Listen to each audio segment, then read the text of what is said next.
Da će utakmica biti zaista lijepa i dobra, a mislim da se to gotovo može i zajamčiti, jer riječ je o klubovima koji igraju atraktivan, efikasan nogomet, koji su skloni nadigravanju. Samo ilustracije radi, Atletico iz Madrida eliminirao je PAOK iz Soluna sa rezultatom 9-6, 16 do 1. Croatia Ladić, Jurić, Prosinečki, Mujčin, Šimić, Šarić, Marijo Cvitanović, Petrović, Tomas, Igor Cvitanović i Jurčić. Vladimira Petrovića da prođu iza te linije.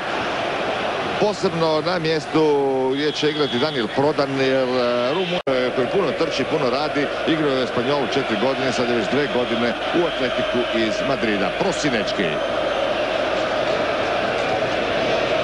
Jedne škole, visoke škole danskog suđenja. Šarić. Cvitanović.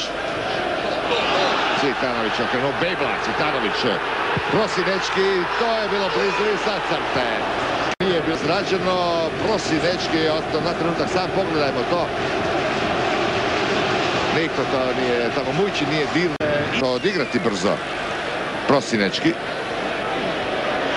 Za Šarića, dobra prilika za centar šut, sa one strane dolazi opet Mujčin.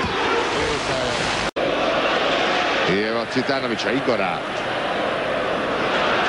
I Šarić, Jurčić, Šarić, Vladimir Petrović. Jupil u blok, dvojica Španjolaca, Prosinečki, Cvitanović. Odlična lopta za Šarića, oklijevanje Šarić i opet i udarac. Sada ako povuče, pokraja Dreija, još uvijek dolazimo Prosinečki Molina. Silovito, ali prepuli. Ide dalje napad Croacije, Cvitanović još u polu.